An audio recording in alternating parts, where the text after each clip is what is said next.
Hello guys, তো দেখো আজকে আমরা বানাবো কড়াইশুঁটির কচুরি। তো এই কচুরির মশলাটা হলো যেগুলো সেই দোকানে কিনতে পাওয়া যায় না প্যাকেটে, ওই কচুরির মশলাটা। আর ওইটাকে প্রথমে গরম জলে ভিজিয়ে তার মধ্যে চিনি আর নুন দিয়ে 20 মিনিট মতো রেখে দিয়েছিলাম। তারপর এসে ওটাকে একটু ফ্রাইং প্যানটা গরম করে তার মধ্যে 2 চামচ মতো তেল দিয়ে আর এটাকে একটু নেড়ে নিচ্ছিলাম।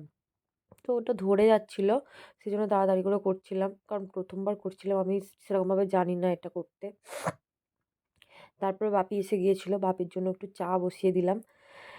এবার ব্যাপারটা হচ্ছে আমি আসলে ভিডিও সেরকম করি না তো, আর আমার আসলে ল্যাদ-খোদ তো ভালো লাগে না। সেইজন্য যখন কোনো রান্নাবান্নার যদি কোনো দিনও ইচ্ছা হয় করতে, তখন যখন করি তখন মনে হয় যে না করি। এমনি প্রায় দিনই হয়তো এমনি তরকারি করছি এগুলো আলাদা। কিন্তু এরকম হঠাৎ যদি মনে হয় যে না এটা একটু ভালো লাগছে খেতে, যেগুলো রোজ খাওয়া যায় না আরকি। তখন তখন যদি এগুলো করি তখন ভিডিও করতে ইচ্ছা করে। সেইজন্য আরকি ভিডিও করছিলাম। এখানে চাও হয়ে গেছে। এবার বাপিকে দিয়ে আসবো। তো তারপর আমি একটু চা খেয়ে নেব। নেওয়ার পরে তারপর কচুরিটা বানাবো। তো তোমরা দেখতে থাকো। উম এখানে চাও হয়ে গেছে, এই যে ঢেলে নিচ্ছি। দেখো, দেখতে থাকো। তারপর চা তো হয়ে বাপিকে দিয়ে চলে এলাম। এবার আমি ওদেরকে গোল্লা পাকি একটু দেখিয়ে দিচ্ছিলাম যে এরকম সাইজ করবে। তার মধ্যে পুরগুলো ভরবে। তো আমার বর এখানে লেচিগুলো গোল্লা পাকিয়ে দিচ্ছিল।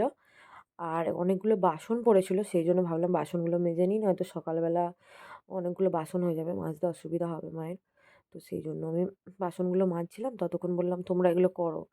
তো আজকে তুয়া হেল্প করছিল। তুয়া হচ্ছে আমার ননদের মেয়ে। ও আজকে এসেছে আমাদের বাড়িতে, ওই জন্যই আরকি আমি করলাম এত কিছু। নয়তো বাড়িতে একা থাকলে আমার কিছু ইচ্ছা করে না করতে।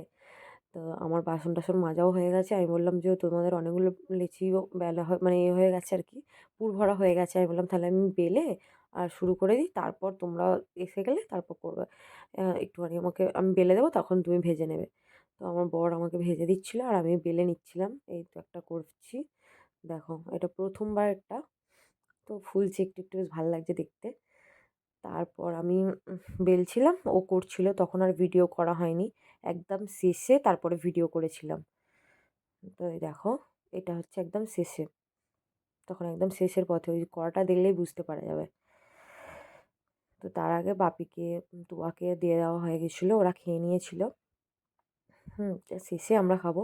ওই জন্যই সবকটা ভেজে একেবারে চলে যাবো ওখানে, ওই ঘরে গিয়ে খাবো। আমি একটু নিজেকেও দেখিয়ে দিলাম, তোমরা দেখো। তারপর আমার বরের রিভিউ শোনো এবার। আর এই ঘুগনিটাও আমি বানিয়েছিলাম। আসলে তখন একটু তাড়াতাড়ি ঘুগনিটা করে নিয়েছিলাম বিকালের দিকে। তো সেই জন্য না, একা ছিলাম বলে আর ভিডিওটা করে হয়ে ওঠা ঠিক হয়নি। আছে, ঠিক কারণ আছে। একা ছিলাম বলে কেই বা ক্যামেরা ধরে দেবে। ওই জন্য আর করিনি। এবারও রিভিউ শোনো। খুব সুন্দর হয়েছে। সত্যি না মিথ্যে? খুব সুন্দর। সত্যি? সত্যি, একদম সত্যি। খুব সুন্দর হয়েছে। ঠিক আছে, খেয়ে নাও। সত্যি।